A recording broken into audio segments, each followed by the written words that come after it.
Let them eat cake. He took the bomb. We're getting screwed, man. Every time we turn around, we're getting screwed. Oh, the revolution's going to be through podcasting for sure. That's the only way we talk. It's the little guys that take the brunt of everything. It's got to stop. Peasants, man. We're just peasants. Every one of us. You watch those old movies, you see the peasants in the background with the kings and queens walking around. We're those people. We're those people.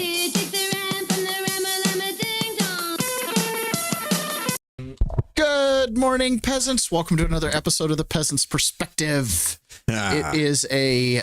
What day is today? Tuesday? It's a Tuesday edition. Tuesday edition, post-Labor Day. Yesterday didn't really feel like Labor Day because I labored. So I guess it was a Labor Day. So I got a suggestion from regular listeners that we should leave the room open longer so people can file in before we start the show. Oh, okay. The problem is that creates an issue for the audio listeners because we're live. We record this in one shot, we upload it, and we walk away. Yeah. And, so having a long delay to start the show out creates kind of a situation for the audio listeners because they're just sitting listening to chitter chatter. For the online folks that are filing in for the live show, it makes sense. Yeah. So I'm not really sure what the solution is there. I was suggested maybe we put some type of like pre-roll play or something like that. And it just sounds like a lot of work and a lot of prep. I don't know. Goals for the new studio? Yeah. Yeah, pretty much.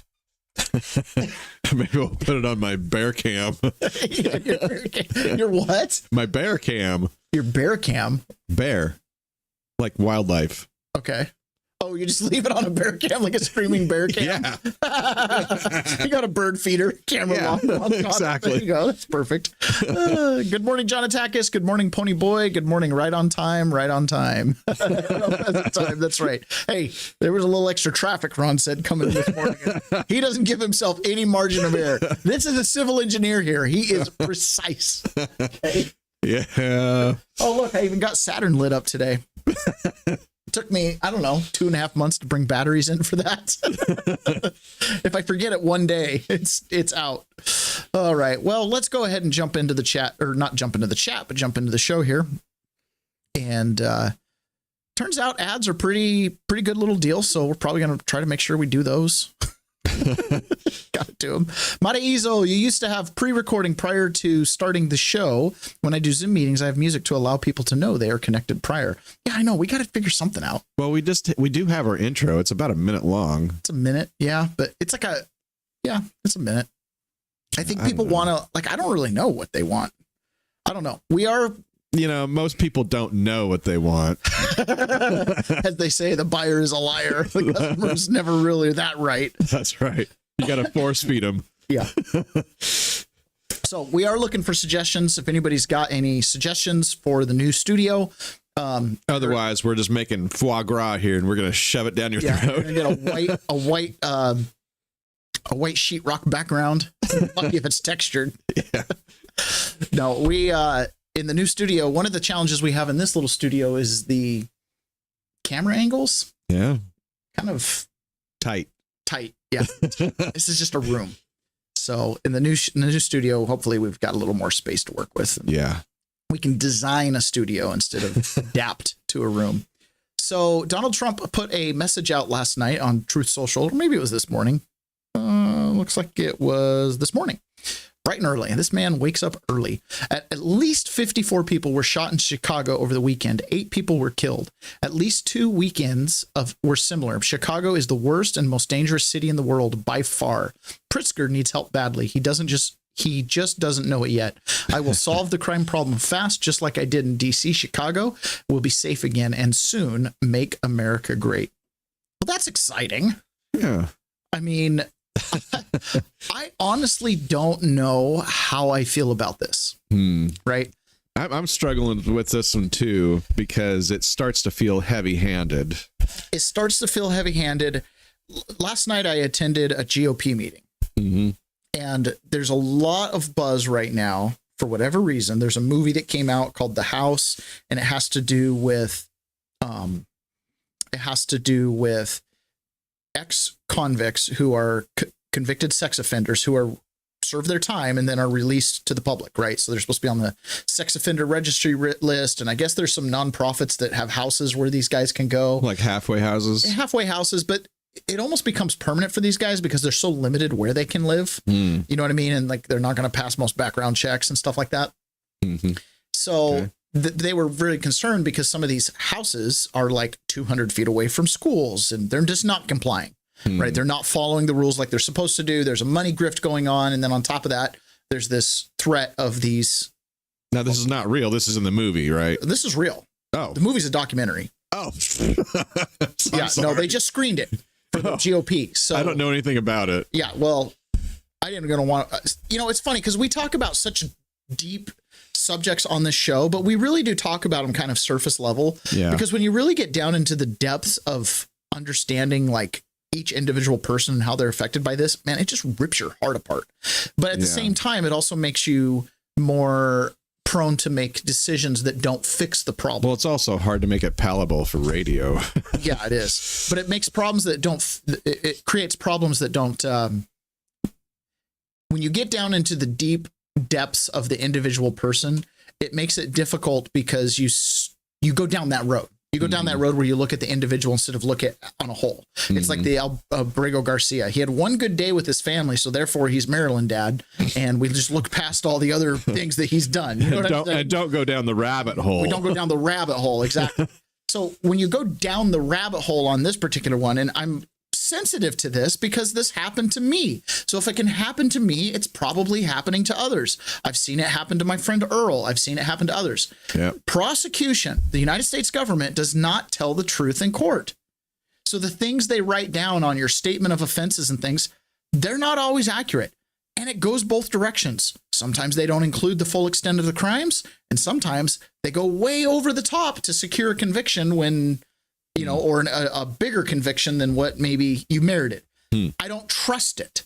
And I also know that the system, they were talking last night about, well, recidivism is really high amongst these people. I'm like, well, it's high amongst a certain sector of sex offenders. It's low amongst another sector of sex offenders, AKA your online clickers. It's a low, Rand Corporation's done some studies on this.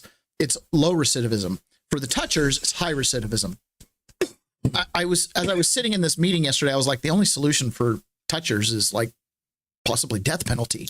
I mean, it's tough. That's a really hard conversation to have. But for someone else who served 12 years because he went to some websites he wasn't supposed to, right, and then gets out and is pretty committed to not going to those websites again. Yeah, I'm not clicking for 12 years anymore. Yeah, exactly. So it becomes a very, it becomes really difficult for me. Because on one hand, I'm like, yeah, throw the book at these people, make life miserable, make life hard. But then I've also heard direct stories from case managers talking about other sex offenders that are being released, and the case manager on the outside that deals with probation and or parole, or depending, you know, if it's state, it's parole, if it's federal, it's probation. The case manager on the outside dealing with that is like, well, you're sending a sex offender in my community. They can just pitch a tent in the backyard for all I care, or pitch a tent in the parking lot for all I care. Like they won't help them with their, you know, housing and stuff like that. So I hate the topic. I hate the topic because when I, like last night, I'm like, well, it'd be really easy just to throw the book at these people and, you know, forget all kinds of things. But then I'm like, is there any consideration that there might be an innocent person stuck in this cycle? You know what I mean? And that's where I'm like, it's really difficult for me. And also when they're like, well, so many of them recidivate. I'm like, there's a difference between catching new charges and you missed your drug test, or you didn't apply for enough jobs this week, or you opened a bank account and you didn't tell them. They have so many rules. It's very high percentage of prisoners in general go back because of the way they do probation. You know, and then the other thing too, if you have more than 1 year of probation, and I was told this straight up by Officer Dillman, who's like a special case manager in there. He's like, because he talks to the case managers on the outside, and he's like, at a year, they do every year, they reevaluate their whole book, everybody that they're supervising. And you're either going to get cut loose, they're going to write a letter, they're going to fill out a form. They fill out a form for everybody. And there's a box that recommends, there's literally a checkbox. There's a box that recommends that you're done, that you've like done enough probation, and that it would serve the interests of justice in the court to cut you loose, right? Just check in once a year kind of thing. Versus send you back to prison. You haven't improved enough. So you can just check that box, kind of like you're checking on a mortgage application. Exactly. Oh, no, just so many papers to fill out. But that's what he said. He says at a year, you could either get cut loose or get sent back. Very few people spend their whole probation, right? They either get cut, and he's like, they just do that because they're too busy, and so they go through. I'm like, oh, what if, you know what I mean? Anyways, point in saying that is I get really nervous about that stuff. So I like to hear from the people who are affected by it and hear their stories. And then there's the aggregate, right? So this is a woman on the street in Chicago, and she's talking about the migrant crisis in Chicago and exactly what their perspective was. And again, notice how the perspective changes from the initial touch to when you actually internalize and go through a deep dive and realize what's actually happening. Right now, I'm a person that lives. You guys are probably going to watch this on the big screen and with audio.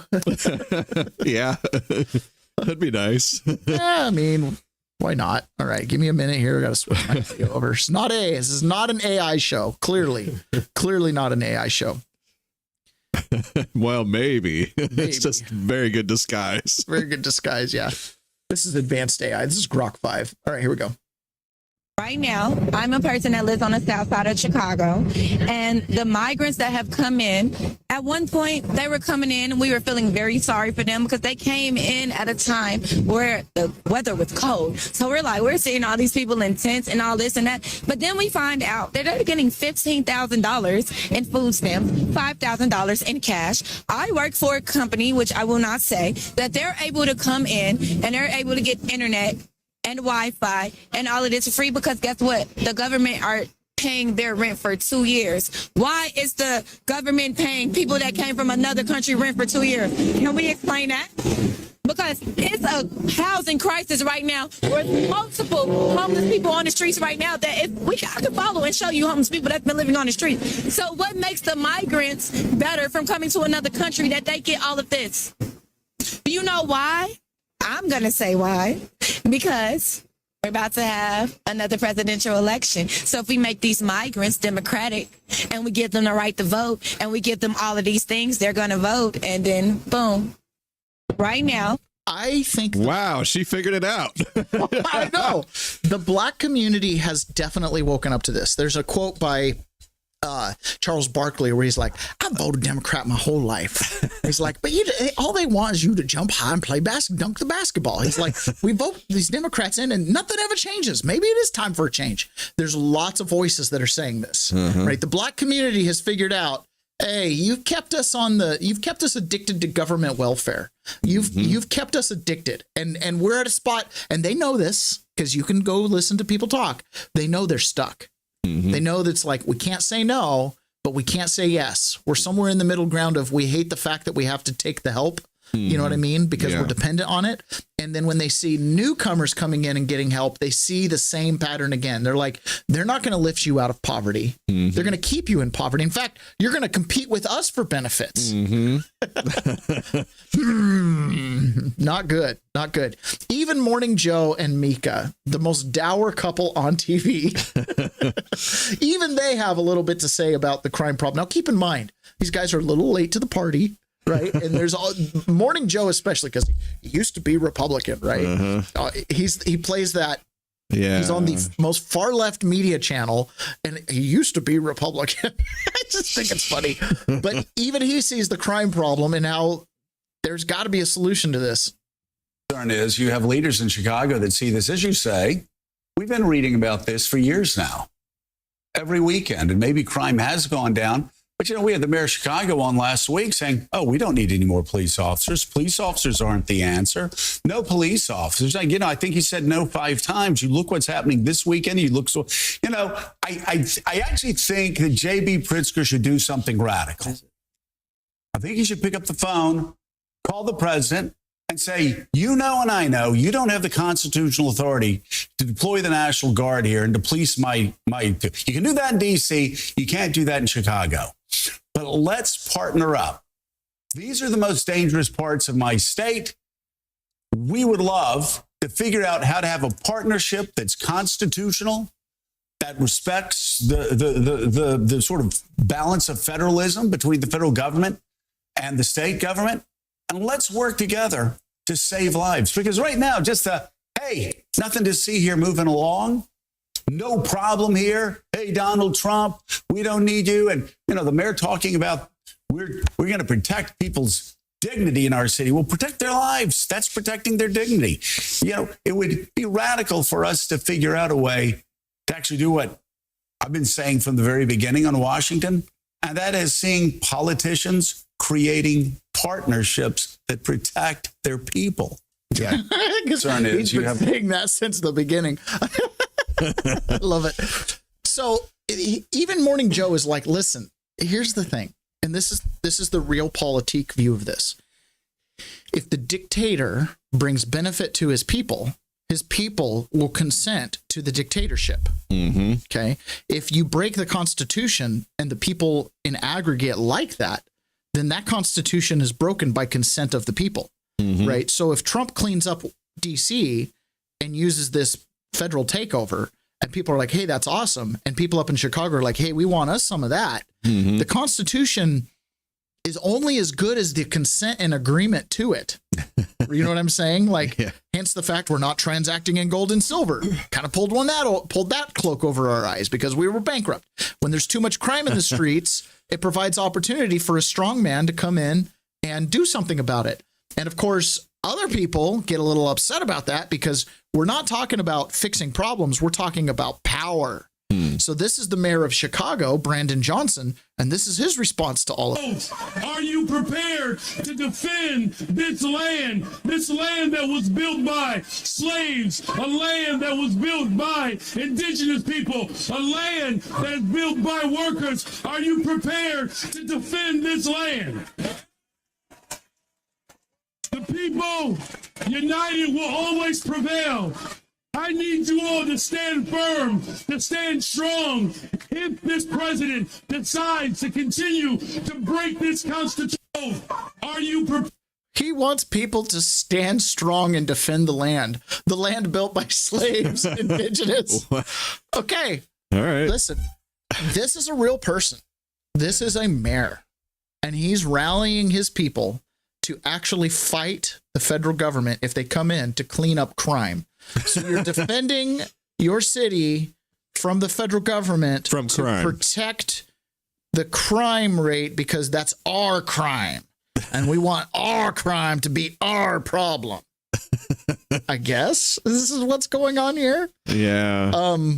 But this is a theme. This is a common theme for most of these blues sanctuary city states where they're just like, stay out because we love our grift over here.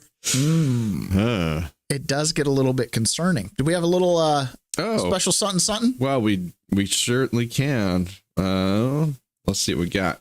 Ooh, Caddis Sports. Oh, I love Caddis Sports. All right, outdoor crew. If you're into fishing, camping, or getting off the grid, meet your new best friend, the Hunter Orange 25-quart cooler from Caddis Sports.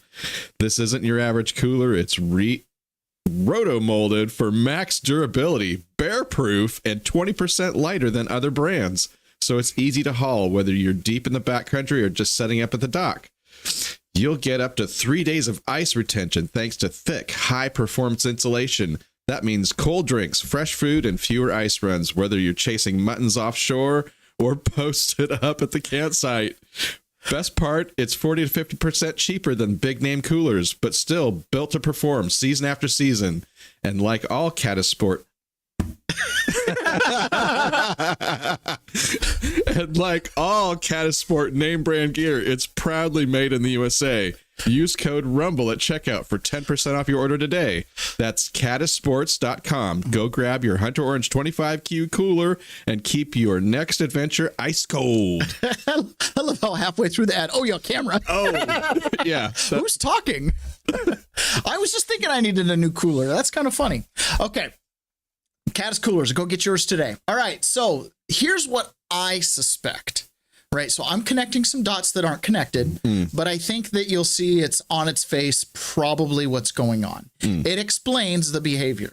It explains the desire by these state politicians to not allow the federal government in. This isn't about not fixing a problem. This isn't about seeing a problem as different, right? Like Brandon Johnson knows there's a homeless problem. He knows there's a crime problem. Well, Gavin Newsom talks about it endlessly. You know, he's got a 10-year plan to fix it. But I believe these guys are tied up in a pretzel. They can't do anything about it because their political benefactors are the ones that are benefiting from the poverty because it creates a nonprofit stream and it creates different funding mechanisms to fix these problems Lots that of there's no funding reason to ever mechanisms. fix.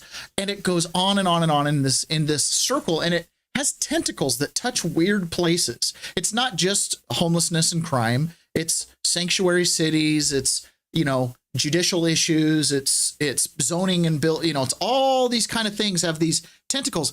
And in Michigan, they just uncovered a huge scandal that I think is probably repeated in all 50 states. One of the biggest frauds we've uncovered in Michigan. We've identified $5 billion of waste, fraud, and abuse in the state budget. A lot of people are very, very concerned. Oh my gosh. All right, $5 billion. $5 billion? $5 Holy billion. smokes. That's a big amount of money. What's their budget? Yeah. Jeez. Actually, let's ask the smartest amongst us. Let's ask Rock. Well, and this also ties in with something else I was going to say right before we played that. You know, LA has, you know, a housing czar. They've got something like 600 to 1,000 employees that all work on housing and homelessness, and they all make over $250,000 a year. Wow. Yeah. Whoa. Wow. Okay, so 82.5 billion is Michigan's state budget 20. Okay. So 5 billion's 7% ish, Yeah, somewhere around 7, there of their 8%. budget. Yeah. That's a big amount. To have a budget that's under $80 billion, you must have had to gut a lot. Nope, we didn't have to gut. We just had to cut 4,277 phantom jobs. Do you guys realize what a scandal this is? People should be prosecuted for taking money that was appropriated to hire employees and using that money for another purpose entirely. Gender reassignment surgeries for prisoners. There are programs in there that don't even exist, and they're funding them. Like the Starbase, I mean, that was eliminated a few years ago, and they still fund it. We get rid of the arts and culture grants. They're real waste. I mean, you look at what they are. Glass blowing, barbershop quartets, all kinds of things. Really, it's incredible the things they got away with calling it arts and culture grants. See, that's why Winnie Brinks doesn't want to get in the room with me, because I know the budget in and out. I don't know it as well as Ann. So they know if Ann and I get in the room with Sarah Anthony and Winnie Brinks, we're going to get a great deal because we know the budget better than them. What are the Michigan went and found out there were over 4,000 jobs, non-jobs that were being funded. Somebody was cashing the check, Ron. You've got how do they programs do like that? Starbase that have been discontinued, still funded. Somebody was cashing the check, Ron. How do you cash those checks? I don't get it. I mean, There's no audit.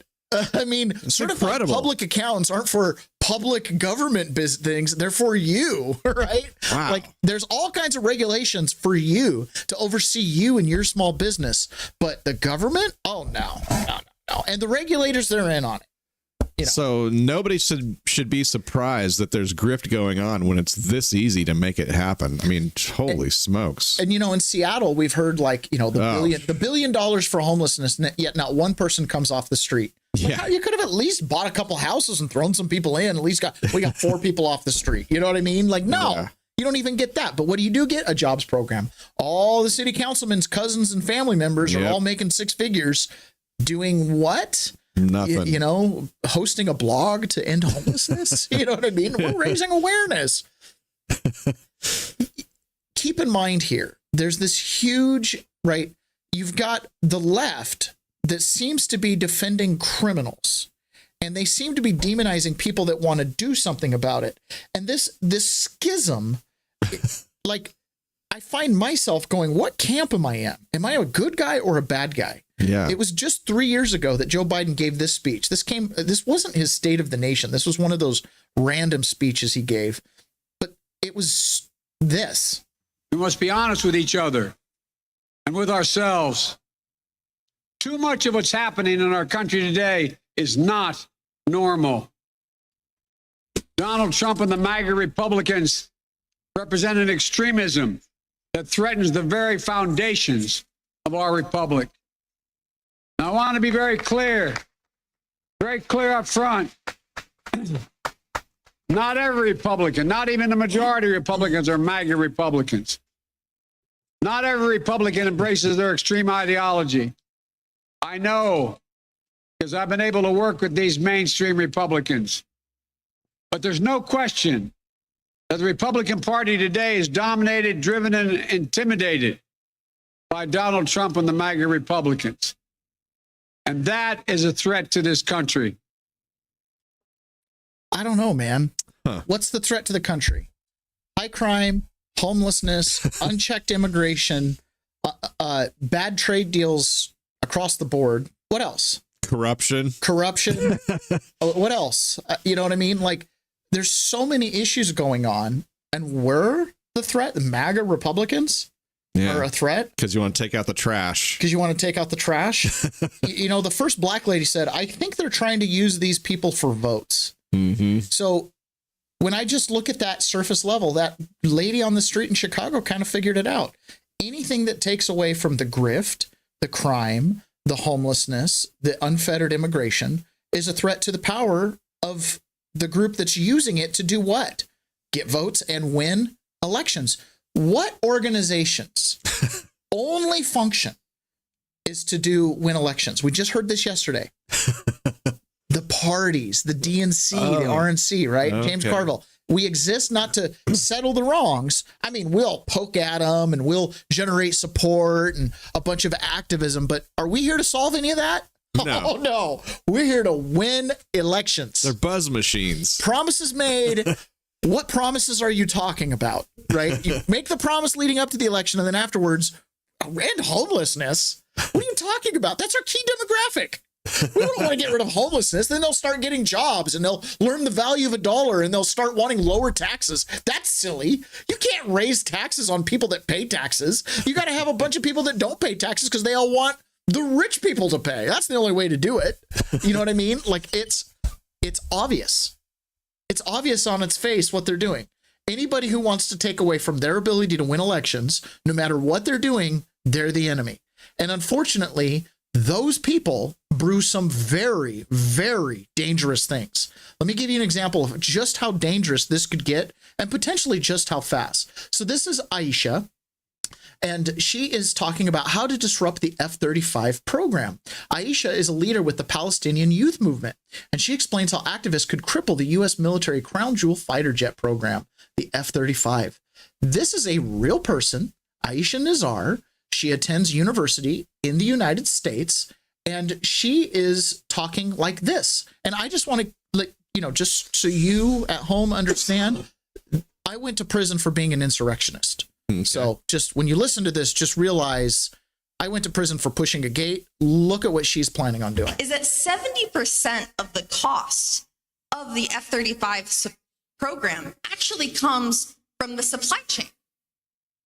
70% of this $2 trillion that goes into the supply chain is literally because they need to transport the different components of the F-35 to different locations to assemble them. And what's really important for us to know is that the F-35 supply chain functions off of this just-in-time logistics process. It's called this it's an inventory management system, and it's called just-in-time, which means that it delivers the goods right before they're needed. And it's also noted that for an F-35, for every 1 hour of flight, it actually needs 3 hours of maintenance. So what I'm saying to y'all is that if one specific node of the F-35 supply chain is intervened in, it has a huge impact on our people back home. And so we've really developed a methodology, and I hope that we can get into this and we can talk about it a bit more through this panel. But what's important for us to know here is that the more that we know, the more that we can do. Knowledge is really power here. And we need to be surgical. We need to be strategic, and we need to be bold in our actions. Because Because there are many different points of these supply chains of death that we can intervene in, and we must intervene in. Is it? She's talking about going after the supply chain for the F-35 because Palestine? Well, I don't know what the hell she's talking about. Her people back home. You're an American, right? What the hell are you talking about? She's talking about the Palestinians. She identifies with the Palestinians. Okay. That's what she's talking about, our people back home. But here's the thing. This isn't just, we're going to go like protest outside the ICE building to raise awareness. This isn't, we're going to go storm the Capitol so that we can give support to the legislature to do what's right. No, it sounded like she wanted to disrupt this just-in-time supply chain so that F-35s couldn't get built and get sent out to deployment. Exactly. I mean, that's exactly right. She's talking about opening the door to threats from, other majorly militarized countries, Russia, China, because we can't get our planes off the ground. Why?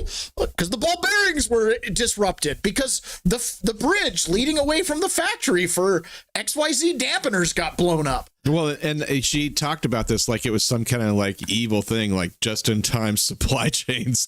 They use just-in-time supply chains to build everything you use. But what she's saying is they don't have stockpiles that are protected. Oh, I see. So when a wing flap breaks, they got to order it. And if you can stop that order, you can stop that plane from hitting the air again. Yeah. That's what she's saying. Yeah. Because you can take out the whole. You're right. Her whole point there was we little college kids could disrupt the entire U.S. military by looking at the weak spots in their supply chain. Okay. We don't have to fight them in the air. We can fight them on the train tracks, or we can fight them on the highway, or we can fight them at the factory. Yeah. That's what she's talking about. That's a college kid talking about. Well, this is what I went to prison for insurrection. That is an insurrection. No. This is what enemy nation states do in war. This is war. This is an act of war. Yes. And if you go all the way back to season 1, it's just about to come up if it hasn't already come up, because the BLM protests were happening in 2020. So the audio online that I'm releasing through that summer, there's that video where the lady is in I think she's in Palestine, and she's saying the Black Lives Matter movement is the Muslim Brotherhood movement. They're one and the same. We gave birth to it. Blah blah blah. Well. And I saw it in the prison system firsthand. We call it Prislam. Like the conversion of black inmates to Islam is unbelievable. And then that spills out onto the streets. And this is what they're getting preached at. This is from a mosque in Boston. Now, this is one of those sanctuary cities where the mayor, Michelle Wu, I think is her name, is wanting to prevent ICE, and she's put up all these fights, blah, blah, blah, blah, blah. This is I believe it's called an imam at a mosque in Boston. Clearly tell you that there's a great spirit. There is even a statue in front of the Museum of Fine Arts with a native upon a horse with his arms like this here, like he's making dua. And it's called, I think it's by Dallin, the sculptor, and it's called Appeal to the Great Spirit. Appeal to the Great Spirit. What is that? Dua. Calling upon God Almighty to send the European home, probably. Go back where you came from, because you've done nothing but cause hell in this country and all over the world. And you can hear me, America. You know you've done it. This is not the land of the free and the home of the brave. It's the land of the coward and the home of the slave. Islam is America's future, or without Islam, America will meet its demise. Islam means submission to the will of God. This is one nation under God. I believe that even if you lied, and even if you lied about this, we hold these truths to be self-evident, that all men are created equal, and you never believed that, and you didn't consider your fellow men as being your equal or fair. You're a bunch of cowards because you don't want to get on the basketball court with us because we'll whip you. You don't want to let us on the baseball field because we'll... I believe Larry Bird would have something different to say about that. We'll whip you. You don't want to let us on the boardrooms because we'll whip you, or at least give you a run for your money. You're outnumbered and you're afraid that even your women might love some of the people who say that they're Muslim or people of color. Don't be afraid. We're all human beings. What's wrong with you? I'm asking you, you sick Americans, what is wrong with you? Not all of America. There are plenty of white people who are just as good as any other person. Wonderful people. There are many Asians, wonderful. There's even some of you black people and brown people. Some of you are wonderful. And wonderful is what we aspire to be. And how do you become wonderful? Submit to the will of God. Or this country will fail. The world will fail if you keep on marginalizing and hurting the little people who are looking just for a chance for life. Stop alienating and be Muslim. I advise you, America, be Muslim. Open the doors of this nation. And even you people who say that you're Muslim, be Muslim. Submit to the will of God. This is the answer. How many, you're talking about the Muslim population in prison being very high. How much of that conversion factor occurs, do you think, because of prison politics in the same way that people segregate themselves, pressure because of race? Oh, it's huge. So there's a lot of pressure to convert just because? Well, obviously you're already segregated. Right. So if you've got the black population and you've got some devout Muslims in there, they're going to evangelicalize. Yeah. And if you don't convert, how does that affect your status? Well, it depends on the prison you're in, because sometimes the Muslim population is dominant, sometimes it's minority. It just depends. Like I was in some places where, they had the daily calls to prayer. They had pretty much the whole pod that were black guys doing their prayer thing. And then I had some others where it was just 5 guys on the whole block that were Muslim. Okay. Right. So it just depends. In the Hispanic side of prison, it's all evangelical and Catholicism. They're doing Bible study and stuff like that. And there's an opposition there. Right. And then the white guys, they're got their own thing going on. All right. Anyways, it's I hate to be, I am not someone, how do I put this? I've been a missionary. Right. So I've been the guy who's out there being like, hey, you can change your life, different belief system, right? It's going to serve you in the following ways. And I believe that there's people that do Islam that have the same belief that Islam is beneficial and good and all that kind of stuff. Sure. But the problem is like what he was saying. He's like, go back to Europe. You know how you feel when we're like, go back to Africa? And I say we, not that I've ever really said that, right? But it's like, come on. And like, oh, you should love everybody because you don't. You sound like a Southern Baptist preacher, except you said Allah instead of God. You know what I mean? Like, I think we have a lot in common, but at the same time, these guys have figured out they can weaponize the problems with the system and they can take over because they offer an alternative that's strong. And that's the problem right now. In a weak country, you look for strong men. This is why Donald Trump is so appealing, because at least he'll break the glass. He'll do something. And that's one thing Islam's not afraid to do, is break the glass. They don't care about our Constitution. They're just going to play with it until they can take it over and get rid of it. Like that's their game plan. Whereas for us, that's the end game, is the Constitution. Like we peaked. So we want to preserve it. All right, let's move on from that. But let's catch up with the chats.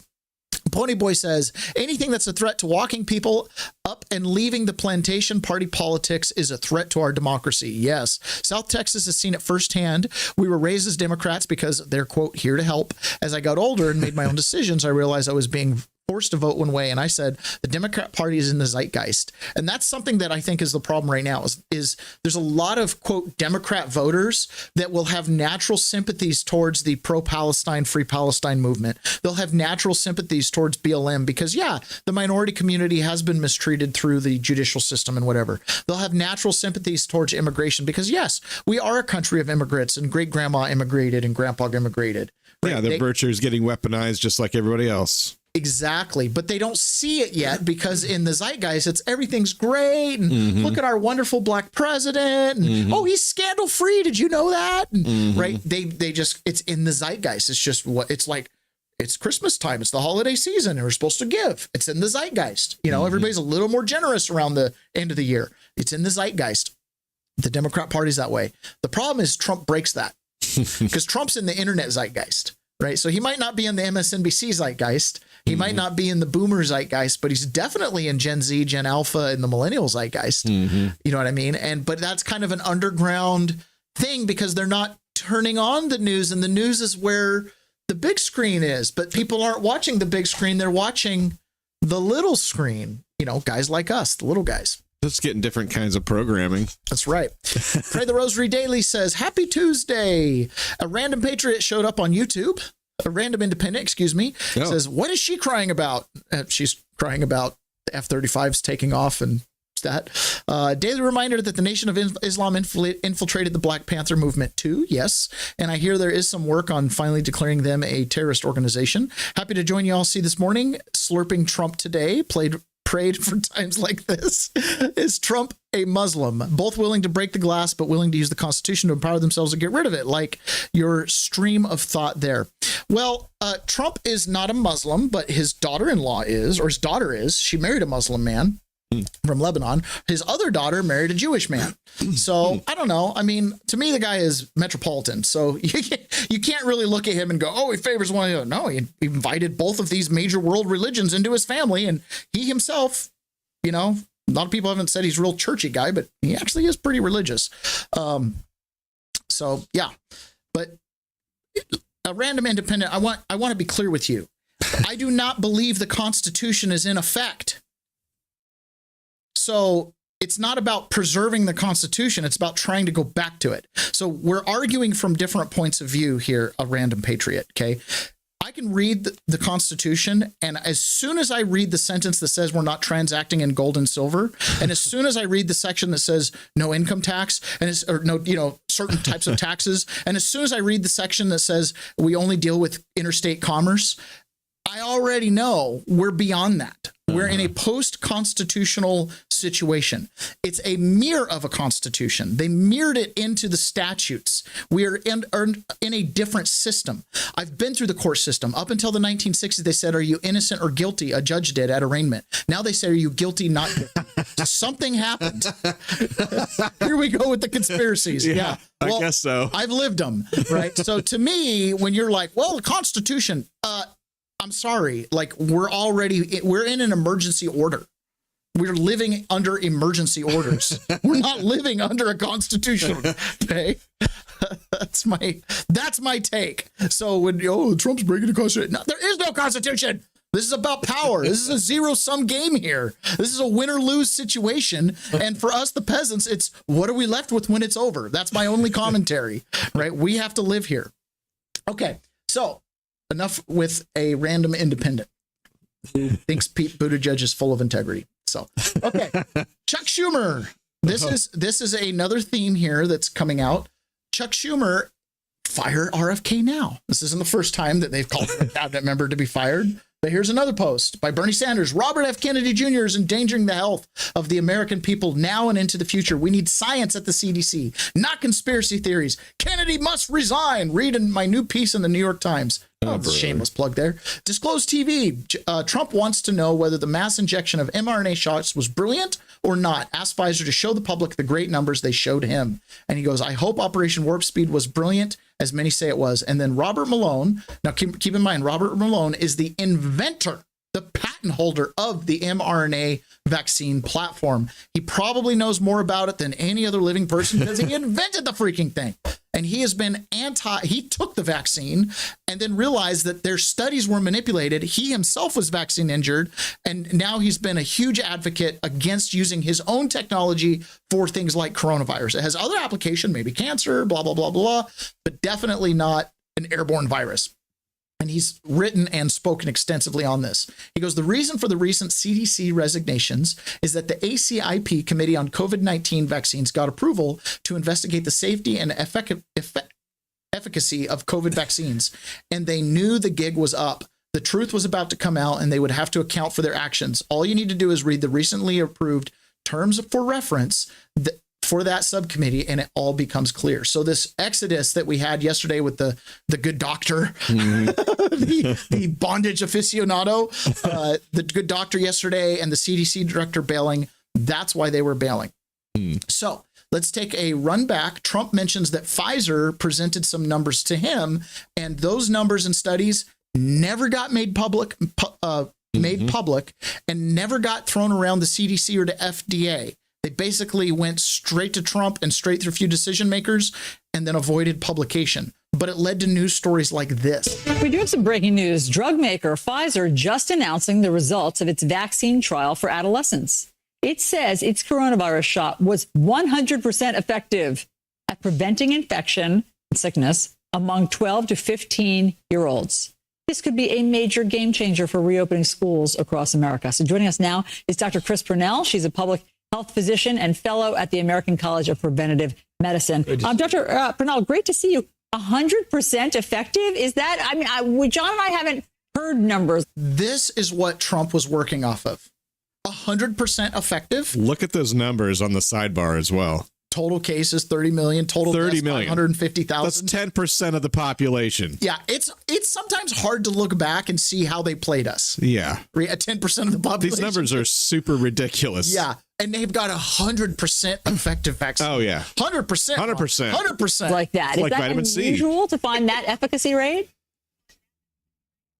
Well, that's even higher than what we were reported when we had 95% efficacy in adults. Look, we know these mRNA vaccines are a game changer. The technology is different. The technology is very promising. I mean, it's 100%.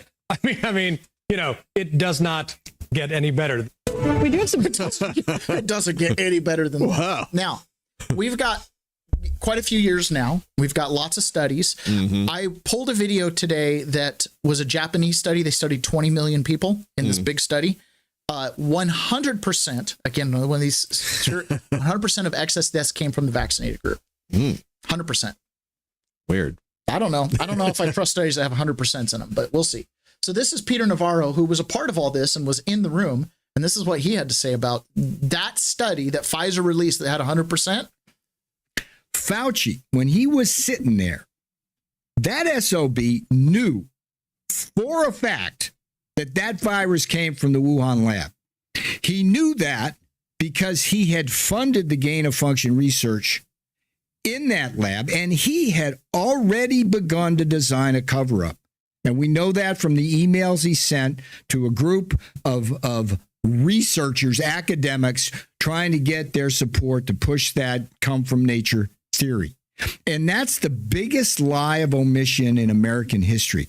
Because if he had simply owned up to the fact that that thing came from the lab, we could have pressured the Chinese to give us the genome sequence, which would have allowed us to design an effective vaccine rather than the crap we wound up getting. And again, Trump got lied to about that, not just by Fauci, but by Pfizer, the drug company. In what way? They didn't disclose the side effects of that. And they weren't clear with him. They made him think that it was a true vaccine when it's not. So he was there. So a couple things. They didn't disclose the side effects, right? No issues with that. So there's no consideration of it. Well, that's how you get to 100% efficacy. But they don't have the genome. Oh. So he's saying, like, from the start, you can't actually design a virus for something you don't know what it is and where, you know what I'm saying? He's That's like, so wild. So he's not even saying that the vaccine wasn't possible. See, someone like a random independent might think, well, you're just anti-vax in general. Generally, yeah. I mean, 99% of vaccines I think are unnecessary. But this administration and these people are not anti-vax out of the box. They're pro-vaccine. Mm-hmm. But some common sense, like, hey, maybe you should know what you're making a vaccine for. Do you see what I'm saying? Yeah. Fauci designed it as a cover-up, not as an actual vaccine solution. Mm-hmm. He designed it as a cover-up. And that's the big thing here. When you see that, it all kind of starts to make sense. Their actions saying there's 100% effective. It was a cover-up. And it was ridiculous. Some of the things they did to get you to take vaccines of a virus that they didn't have the genome for, that they knew they funded, and that they knew had side effects and wasn't effective at all in preventing COVID at all. Like it wasn't that it was 100% effective. It was 100% ineffective. Mm-hmm. Like, how many people do you know took the shot and a booster and maybe another 2 boosters and still got COVID 2 and 3 and 4 times? I know some I could probably personally. rattle off 25, 30 people without thinking too hard. And it's because of guys like Bill de Blasio doing this stuff. Eat fries when you get vaccinated. I got vaccinated. This is real. You're saying I could get I watched this live. Eat delicious fries. Wait a minute. But there's also a burger element to this. If you get vaccinated, you got free fries. Let me check with Bill Neathart. Is it too early in the day to eat a burger? No. This could be breakfast? Okay. Oh, my gosh. I want you to look at this and think about, again, some people love hamburgers, some don't. Really want to respect all ways of life. But if this is appealing to you, just think of this when you think of vaccination. Vaccination. I'm getting a very good feeling. Oh, my gosh. About vaccination right this moment. This was real. This was real. Like, it's so easy to forget those moments. It's so easy to forget the moments. 100% effective. Well, that's better than the 95 we were pitching yesterday. I'm getting a good feeling. You had these fries. They're delicious. Okay. Meanwhile, guys like Steve Kirsch, you know, who's a real doctor, goes through all the data, and this is what he has to say about it. And this was just a few days ago that this was recorded. Let me just double check, make sure I'm not getting. Pretty sure this was just a few days ago, September 1st. Maybe it was yesterday. When did you first realize how corrupt the medical community is with respect to vaccines? And, you know, you're getting these things saying, yeah, you're right, but we can't say anything. By the way, if the vaccine was a good thing, I don't feel like I'd need a free side of fries to be incentivized to get it. You know what I mean? Like, if people are dying in the streets that are unvaccinated and the vaccinated are doing just fine, I'd crawl over broken glass to get my vaccine. But that's not what we saw in the streets. It's kind of like the black lady at the beginning. I could see the homeless people. They're not being helped. You know what I mean? Like, my brother-in-law just dropped dead. Like, I don't know what to think about this. Which is very corrupt, right? Because if there's something wrong, they should be saying stuff. When was your wake-up moment that you realized that, you know, you were probably told since birth that vaccines are safe and effective? And I don't know how many vaccines that you've had personally, but what was your wake-up moment when you realized that what you were being told doesn't match the reality? Was it 5 years ago, 10 years ago? What was the moment? Well, my biggest wake-up call came with the Ebola story at the WHO, right? But back 10 years ago, approximately, when the WHO rolled out did the clinical trials for the Ebola vaccine from Merck in West Africa. And where I was the Ebola program manager. I monitored this very, very closely. And where I had warned that the way they would vaccinate people with this live vaccine, very inflammatory vaccine, during the outbreak would kill people. And the way they structured their clinical trials was such that the people who died basically from the vaccine already died before they started the monitoring. They only started the monitoring after 10 or 12 days after the vaccination, of course. If people are already in the incubation time and you come in with a live vaccine that is very inflammatory, you're going to be precipitating the cytokine storm. That's what people die of when they get Ebola. And so they came to an efficacy of 100%. 100%, I immediately knew. And this was published in the Lancet. Okay. When did you first realize? What he's saying is they'd have people they'd give the Ebola vaccine to. They'd die within the first 2 weeks. But after the first 2 weeks, then they'd start looking at them as having had the vaccine. And then they were like, oh, we're 100% effective. They did that with Ebola 10 years ago. That was how the vaccine got pushed. Give them the vaccine. Let the people who have the side effects die, that have the cytokine storms die. And after 2 weeks, then we'll come in and say we're 100% effective with who remained living. This is precisely what they did with the COVID vaccines. Mm-hmm. This is RFK talking about this dirty little trick they used, which, by the way, they've been using all along. Mm-hmm. This is how they create vaccine efficacy rates. Mm-hmm. They discount all the people who are actually injured. They throw them out of the study. They call them the unvaccinated, even though they took the jabs. They're outliers. They're not outliers. They're unvaccinated. Yeah. They count them as raw unvaccinated within 2 weeks of taking the jab, and you only count them as vaccinated after 2 weeks. The damage has been done for those people. The vaccine is ineffective for the first 6 weeks after the first shot. I'm assuming a two-shot, a two-dose vaccine like Pfizer or Moderna. And that during that period, the COVID infection rate goes up and the death rate goes up. And the data, the official data, do not count you as vaccinated until 2 weeks after the second shot. So the deaths that happened during that first 6 weeks are attributed to unvaccinated people, to the unvaccinated group, which is not. Did you hear that? Wow. Holy smokes. Yeah. Oh, the unvaccinated are dying. No, the vaccinated are dying within 2 weeks. But you're counting them as unvaccinated and then running it on the news as such. What's the quote that we kept hearing? This is a what?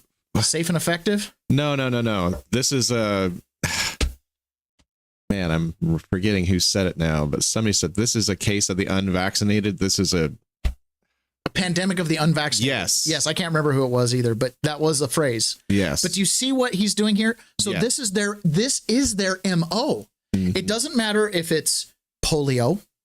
It doesn't matter if it's smallpox. It doesn't matter if it's hepatitis B for newborns. It doesn't matter if it's the MMR. It doesn't matter if it was Ebola or it was COVID. They give you the shot. They let you die. And then after 2 weeks, if you survive, they're like, oh, this is our study group. Everyone else, they're unvaccinated. It didn't stick with those guys. They got the thing we were vaccinating against. You know what I'm saying? Broken science. It's a trick. It's a statistical trick.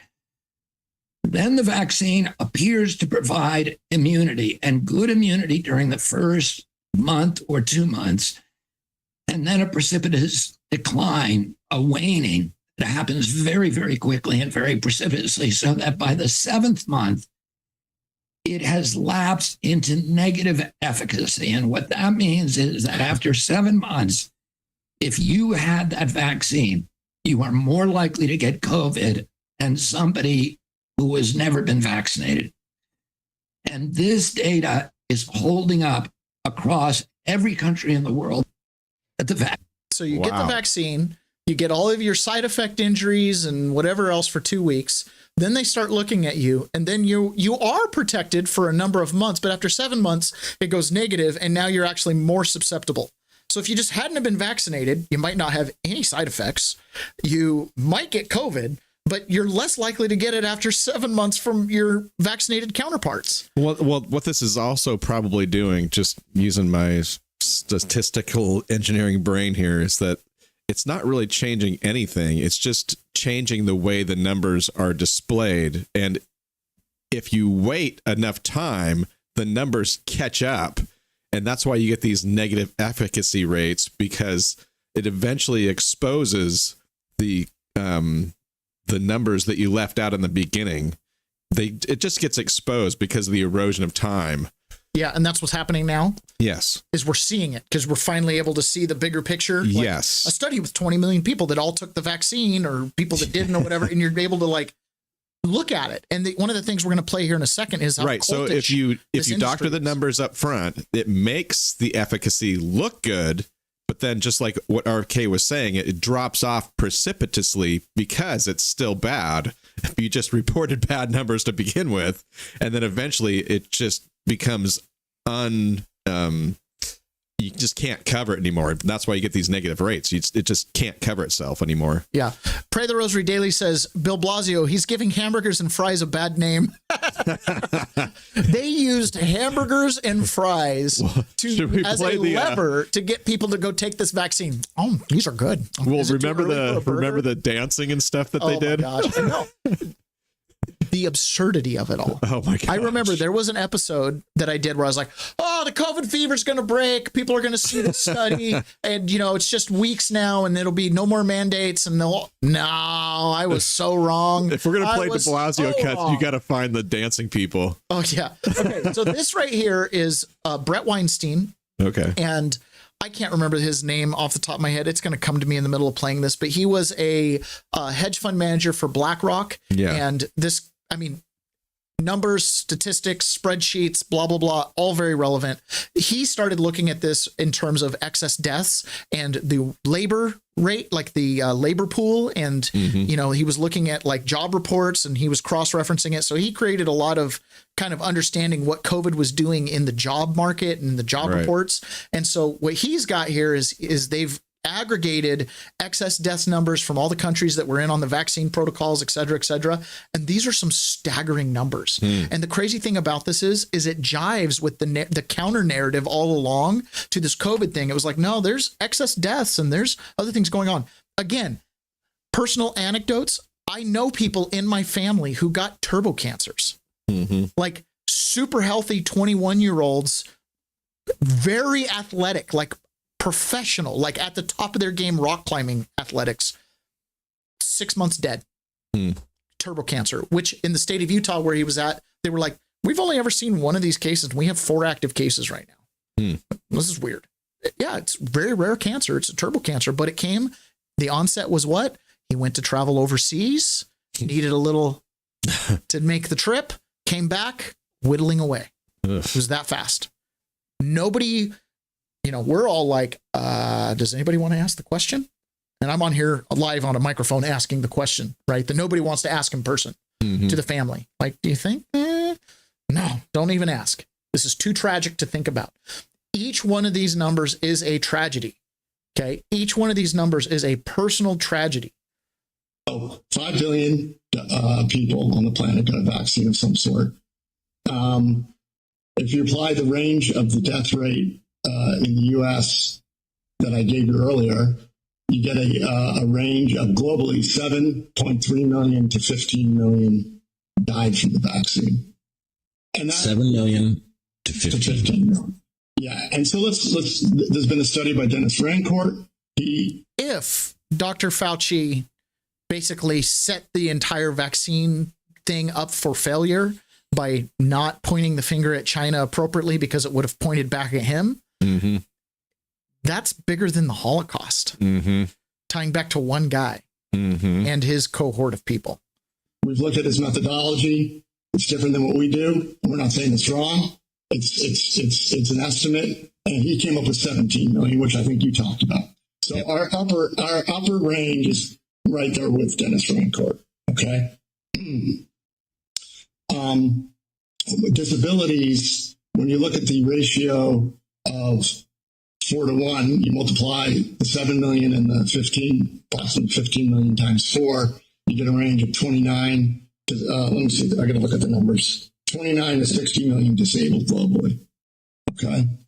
29 to 60 million disabled globally. Correct.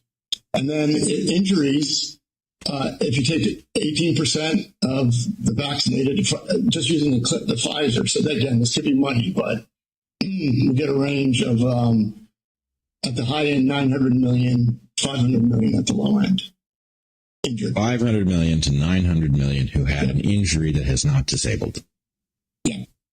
500 to 900 million that had an injury that didn't disable them, 29 to 60 million that had disabling injuries, and 7 to 15 million deaths is what they're calculating. Unexplainable beyond linking it to the vaccine and the vaccine protocol.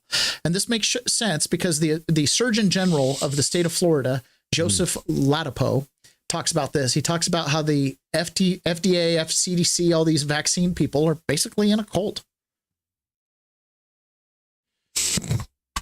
Clickety click, click, click. We'll get there. We'll get there, folks. It's a live show. It's okay. It's okay. Well, hold on. Let me just take an opportunity then. Well, yeah, let's go ahead and do an ad since, let's see what we got here. Oh, you've probably noticed Rumble is growing fast. It's not slowing down. Nope, not at all. They're building a real alternative to big tech that puts creators first and actually protects free speech. And now there's Rumble Premium, an easy way to upgrade your experience. With Premium, you get ad-free viewing across the platform. No pre-rolls, no interruptions, just the content you came for. Plus, Premium members unlock exclusive content like bonus videos, behind-the-scenes drops, and more from your favorite creators. Right now, Rumble is offering $10 off an annual subscription, so just go to grumble.com/premium and use the promo code STUDIO at checkout. That's rebel.com/premium, promo code studio. No ads, more freedom, and content you actually care about. That's the deal. Woohoo! I actually really like promoting Rumble. Rumble was there for us when no one else was. And I think they're committed to free speech. Not entirely. I know there's someone out there that's like, so-and-so got censored on Rumble. I get it. There's censorship everywhere. You're playing in someone else's sandbox, but they're definitely better than the YouTube sandbox. Yeah. And they have a reach that the pilled.nets and whatever other places don't have. Although we should be on all those places as well. Okay, so this is Dr. Joseph Ladapo, and he's talking about essentially the vaccine people are kind of in a cult. Man, they really don't want me to play this video. No, they don't. You think back to the pandemic and you think about how terribly things went with the CDC and with promotion of this poison that is, that people call an mRNA COVID-19 vaccine. And the CDC is the one place where he has not been able to make any progress with that. So it had to happen. Either he brings forth his vision of what the country needs, or the leadership of the CDC and the culture of the CDC stays unchanged.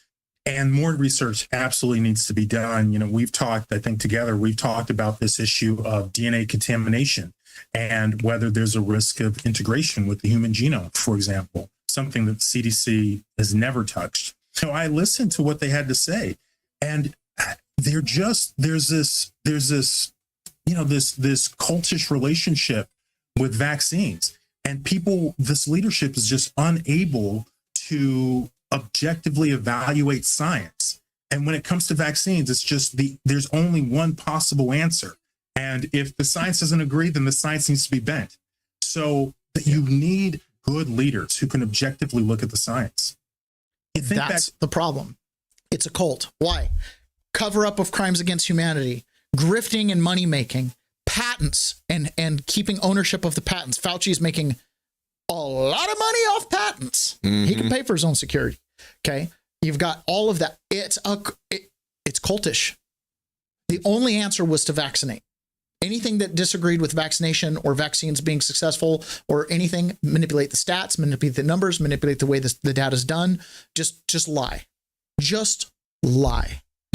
Right? Oh, the vaccines aren't good enough. Put a mask on. Stand farther apart. Stay at home. Why? I don't know, but you need these vaccines. They're 100% effective. Okay, they're not 100% effective, but you need to do it for everybody. If everybody took it, then we'd have herd vaccine immunity. Okay, so the people who take the vaccine are more likely to spread it and whatever, but no. It stops transmission. It stops transmission. It's okay, Taylor. Okay, it doesn't stop transmission, but it does change your genome. No.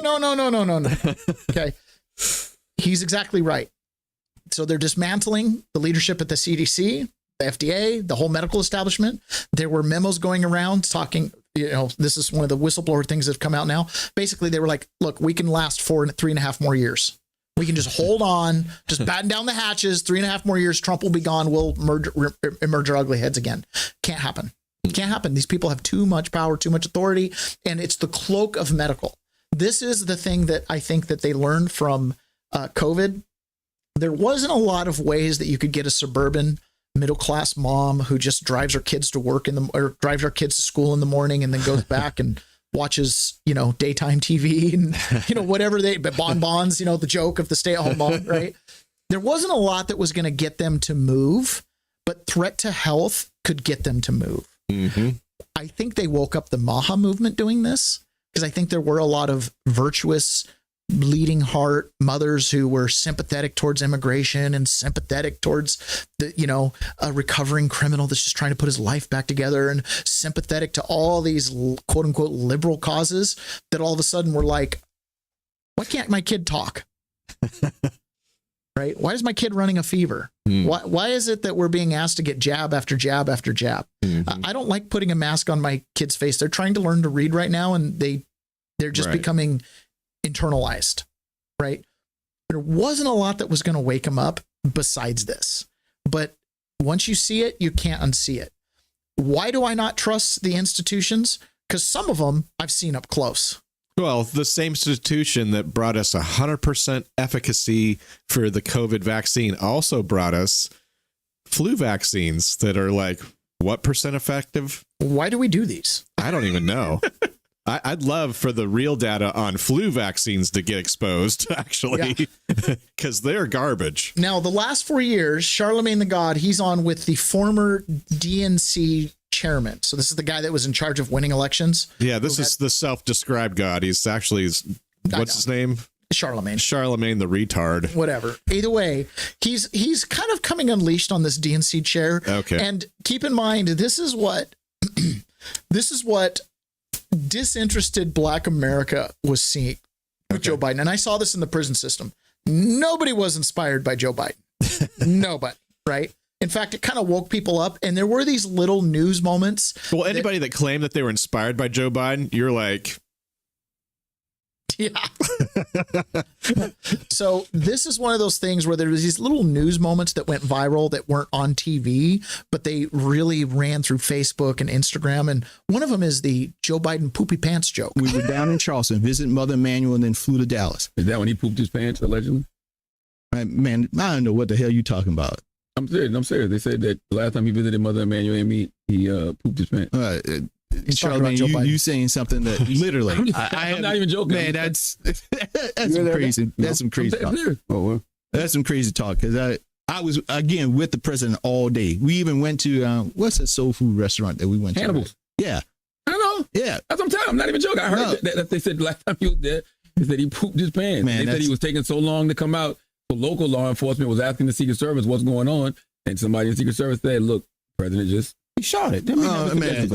So many headlines asking, they're trying to figure out, did he poop his pants? Man, that's crazy. I'm not spreading no gossip. This is not a secret. He's realizing right now why they lost the election. Well, I never You heard didn't of smell that. nothing, No, exactly. Y'all look crazy. Y'all look crazy. Y'all are absolutely crazy as hell. Just crazy. Let me get to my story, man. Hell, what was I trying to say anyway before Charlemagne ended up pooping the pants? You lying about something, man. Oh, come on. Why are you lying about something? You're lying about something, huh? It's over. There was another clip. It had music in the background, so I didn't want to play it, but it was like, it's over for the Democrat Party. Like, they just don't know it yet. Now, the DNC is powerful. The DNC controls elections. The DNC has money. It's not over at all. No. Right? But as far as the people, it's kind of over. And here's why. If you can prevent illegals from voting, you're going to win. You're going to change the electorate for generations. Mm-hmm. Democrats have been giving handouts to low-income voters, right, in exchange for votes. For Here's decades. some benefits. We're taxing the rich. You're getting housing. You're getting food stamps. You know, and we want to have a culture of pick yourself up by the bootstraps, blah, blah, blah, blah, blah. Irregardless of all of that, there's a handout culture here. It's a handouts for votes. And now that you're handing out to illegal immigrants who technically are not supposed to vote, it's patently obvious for everybody that you're only handing things out to them because you have an expectation of voting, because that was the deal you cut with Black America. Handouts for votes. Does that make sense? Mm-hmm. So if they're seeing the immigrants getting handouts, they know there are no free lunches. HUD is going to change this dynamic because in the HUD housing, right, Section 8, etc., you have a lot of low-income people who are in that math equation, benefits for votes, except now they're being pushed out and competed with by illegals. That's about to change. Rooting out the illegals who are on government welfare and housing.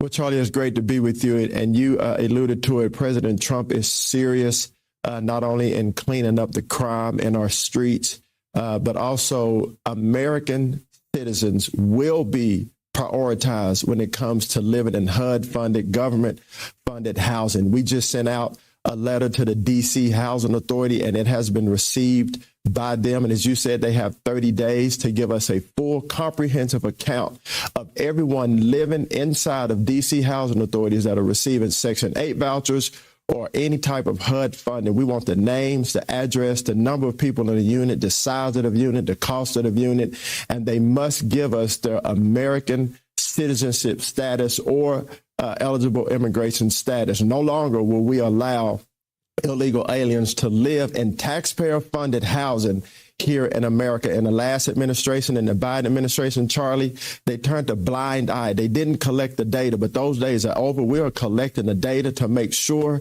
the illegal aliens, and for that, criminal activity. No one doing criminal activity is living in HUD-funded housing, which is literally on the backs of taxpayers in America. What? A little smile on my face.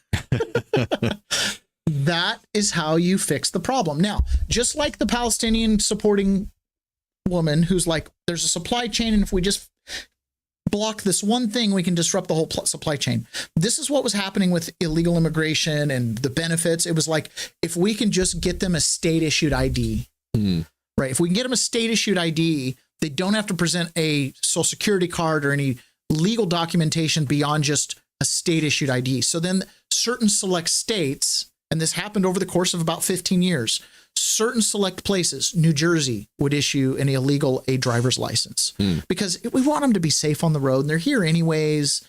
Well, once you had that driver's license, then you went to the next state and you could get your ID, and all you had to produce was the last state's driver's license. You see what I'm saying? Nobody's asking if you're a citizen because you have a driver's license. You must have proved it somewhere along the line. And we've seen this recently with all the CDLs that are getting issued for these guys. So they found out one little spot in the chain, right? It is illegal to get Section 8 housing if you're not legal, not legally here, okay? You're not a U.S. citizen that's deserving of those benefits.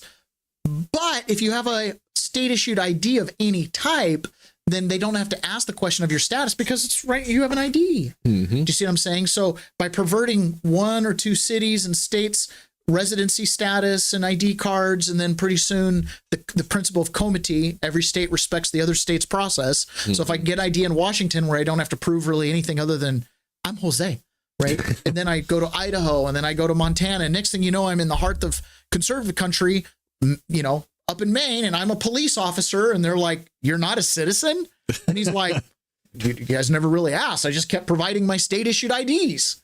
You see what I'm saying? It's like, how'd you get to this job? It's like, you never asked. It's like, we did 90 times when I just kept producing a state ID, and you guys took it. You see what I'm saying? Yeah. So this is why there's such a push for real ID, which I oppose, but that's basically what was going on, right? So for them going through and saying, hey, we need to know, A, deportations, B, get out. And then that's going to open up Section 8 housing benefits for more deserving people. And then I know they've put a time limit on it too. It's like 2 years and you're out.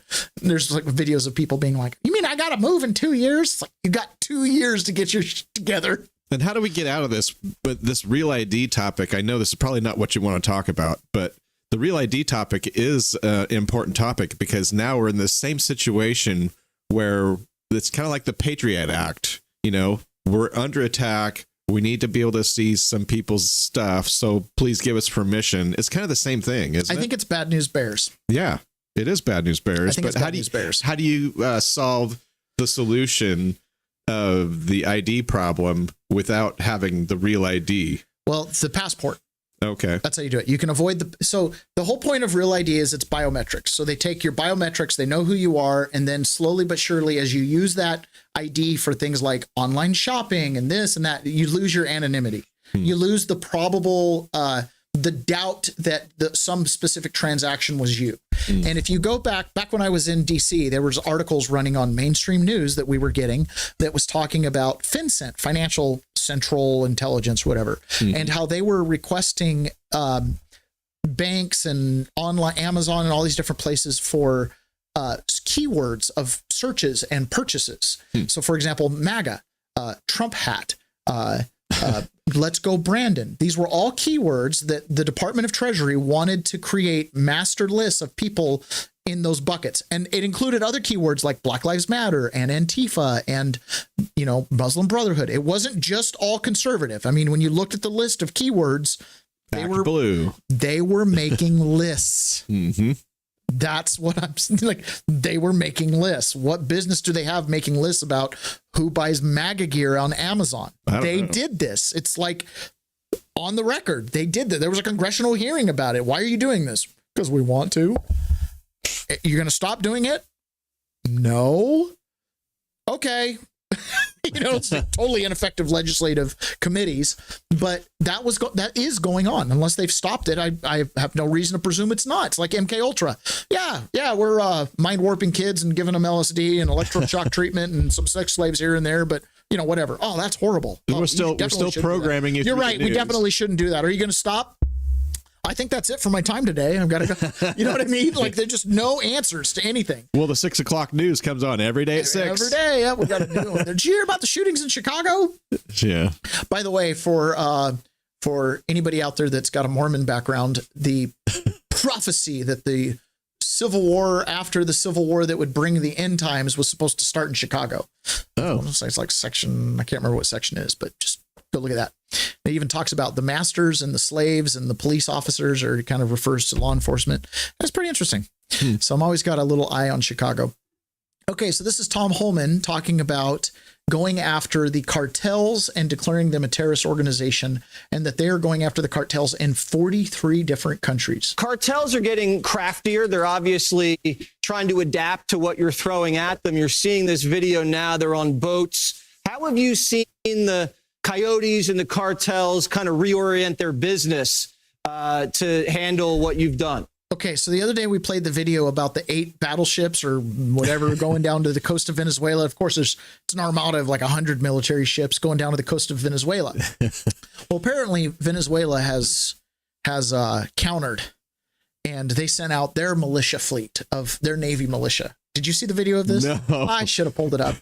It's a bunch of fishing boats, and we're talking like open bow rowboat fishing boats. Like, you know what I'm talking? Like, there's like dories. Yes, like outboard on the back 20-foot boat with a 40 horsepower motor. There was 100 of them, and this was called the Madura Armada. It was Armada Maduro or something like that, and it was they were like, we're gonna go fight, and I'm like, dude, this is like the North Koreans flying the biplane thinking they got some advanced piece of technology. It's like, you guys might be so deprived of like actual technology. You really think you're going to, like, I'm looking at this and I'm like, that's like 150 caliber.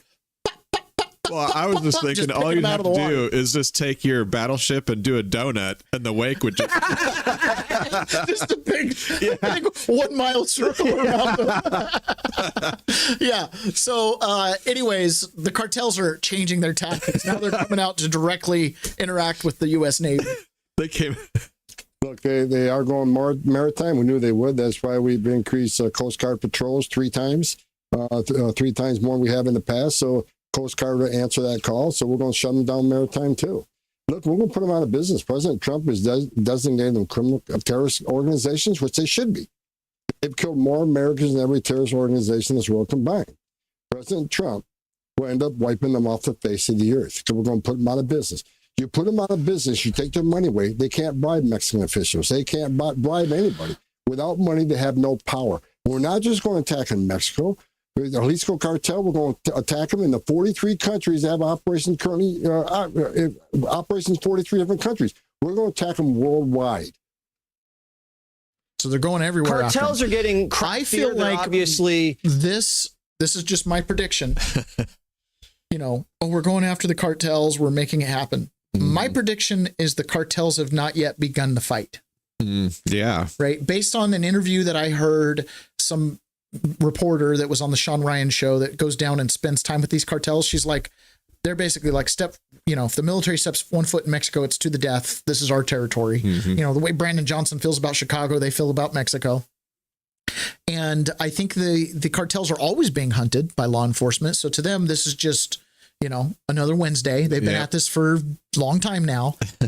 But I have a feeling as this escalates that we're going to see a escalation on their end. They're going to pull out the reserves.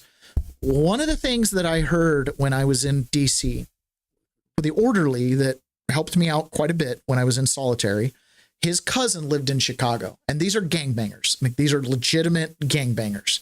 And he was like, he's in prison. He's like, I'm trying to change my life and I want peace. So I got to get out of DC. I got to get out of the neighborhood. And I'm like, dude, find some rural town with some up and coming construction and go get on a construction crew. Yeah. Like, you can make it work. And then like, you'll be accepted there, tattoos and all, just go swing a hammer, earn it. But anyways, he was like, my cousin's always asking me to come out to Chicago, but I'm not going to go to Chicago because there's going to be war. This is what he was saying a year and a half ago, 2 years ago. There's going to be war. He says in Chicago, they're gathering up grenades, rocket launchers, missiles, armored vehicles, body armor, everything major. The black gangs are. He's like, because they're getting ready to go to war. Whoa. And so he's like, I don't want any of that. You just attract more war into your life when you do that. And that's, I think, the part where if you have this assumption that the cops can just come in, bang down a few doors, might not go that far when you really start getting into these, you know what I mean? Like really breaking it down. And I think the cartels are that way. Like we know for a fact Ukraine was selling weapons, our own weapons, back to the cartels in Mexico. We know that for a fact. There's zero doubt about that. Yet we keep funding Ukraine. Mm-hmm. Well, we're going to end up fighting those pieces of equipment. Where do you think a lot of the equipment out of Afghanistan ended up? Do you think China went and bought it because they need some Humvees? No, they might have bought one or two to take them apart and see if there's any new tech in them, right? They might have bought a few things here or there, but you know where most of that stuff ended up? The black market. Mm-hmm. And who buys this big equipment on the black market? Who's got the money to buy? Cartels. So I think there's going to be more to this. I don't think this is going to be win, win, win. All we do is win. I think we're going to see some problems with cartels. Don't got any Blackhawks though, do they? Yes, they do. Damn. Yes, they do. This is what I'm saying. It's way bigger problem than what we probably think. I mean, we joke about Venezuela sending out their little armada, but when the cartels start fighting dirty the way they're going to fight, it goes back to what that Palestinian lady was saying. They know if the Palestinian college student has figured out that you can stop the F-35 from flying by finding one weak spot in the just-in-demand supply chain, as in they don't have warehouses full of spare parts. Mm-hmm. So if a part breaks, you're grounded. Stop the part from getting there, and they're permanently grounded. You see what I'm saying? Yeah. You think the cartels don't know that? You think the cartels don't have their people in places? Go listen to the podcast that Tucker Carlson did with the guy talking about drug trafficking and prostitution on Fort Bragg, which, by the way, is the precise thing that my friend Earl is running from in New Mexico, because in the base there, they got the same freaking problem that they got in Fort Bragg, which is just, another border state. Yes. Big problem. So I think that that's going to be a much bigger story as time goes forward. So we'll watch it develop.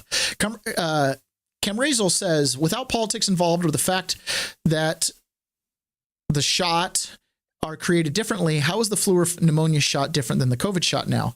Well, the COVID shot is based on the mRNA platform, so that's the basic thing. Yeah. Again, without the politics. Yeah, no, seriously. Okay. Yeah, they're different shots. They're just both ineffective. Yeah, they're both ineffective.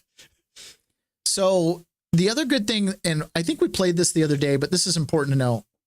Trump is coming at so many of these things from all these different angles, right? I mean, he's coming after the vaccine temple. He's coming after the immigration temple. He's coming after the election apparatus. They're redrawing district lines to get more Republican votes. And then on top of that, they're deporting people. And then on top of that, they're asking people to prove citizenship. And we're still waiting for the executive order requiring paper ballots and no machines, right? But then they also have this census thing. And even CNN has conceded the ground that the last census was flawed, specifically to the error of the error against the Republicans. One of the big things is it helps decide congressional maps. Right. Does this have everything to do with redistricting? Well, it does. In fact, we know the 2020 census, the errors were almost always to the detriment of red states. Blue states like Rhode Island. Do we know that? We do know that. The Census Bureau's own audit of its work has proven that. Blue states like Rhode Island were overcounted. Rhode Island then didn't lose a seat. Red states like Alabama were undercounted. Listen, this is just a fact. It wasn't all red-blue, but it was disproportionately red-blue. One of the big things is it helps decide congressional maps. Right. Does this have everything? So everything to do with voting. Mm-hmm. There are so many good things going on, but there are also things that we just have to be constantly aware of. And just because we have a current government that is committed to transparency, just like Barack Obama was committed to having no scandal. Mm-hmm. Let's have clear eyes, folks. Let's have clear eyes. We're getting the information they want us to get. That's what it is. Okay. Notice how they're not talking about gerrymandering as often anymore. It's because they can't win. Yeah. They can't win the gerrymandering game. Yeah. So like when Texas does it, California's like, oh, we're going to gerrymander. And then Indiana's like, yeah, we'll get in on that. And Missouri's like, yeah, we'll get in on that. The Democrats already lost. They can't gerrymander more than like 5 or 6 more seats across the country. Right. So when the Republicans are like, oh yeah, if you're going to tit for tat, we'll play that game. Yeah. It turns out if the Republicans played that game, they would be way ahead. Yeah. By mucho. Maybe we should be playing that game. On the election side, I'm encouraged. Yeah. Redoing the census, no paper ballots, no machines, redistricting. You got a good setup. You have a really good setup there to see something significant happen. Okay, guys, we've gone long on the show today, even though we started a few minutes. When we start a few minutes late, we always go long because I don't know exactly where our cutoff time is. Before we go private, we've got one video we're going to play in the private. It's James Comer previewing all the hearings we're going to start having this month and next month. Yes, Hillary Clinton, Bill Clinton, Robert Mueller's not coming because he's got Parkinson. I think Hunter Biden's testifying. You've got a bunch of other aides, Karine Jean-Pierre. The big show is about to start to happen, guys. We've had all these revelations about the grand conspiracy and all this stuff. Wow. And now we're going to start hearing about everything from Epstein to Biden cover-up to the grand conspiracy to Russiagate to Ukrainegate. The schedule of hearings between now and the end of October includes, like I said, Bill and Hillary Clinton are going to be coming to Congress to testify. Really? Yeah. Yeah. Whoa. Did you not know this? No. Oh, yeah. We put up the schedule on who's going to be testifying. Starting this week, you've got Andrew Bates, the former deputy assistant to the president, Karine Jean-Pierre, Jeff Zients, former White House chief of staff. They're bringing them in. They're bringing them in like one after another. I think Hillary Clinton comes in like October 4th or something like that. No, it doesn't have all the dates here. Oh, okay. Anyway, so we're going to play this video when we get over to private. James Comer's previewing what he has already found behind closed doors, and then he's going to be talking about what's yet to come. So, anything else? Nothing else. All right, guys, don't forget to check leftbehindandwithout.org. And for those of you on Rumble, we will see you on the private.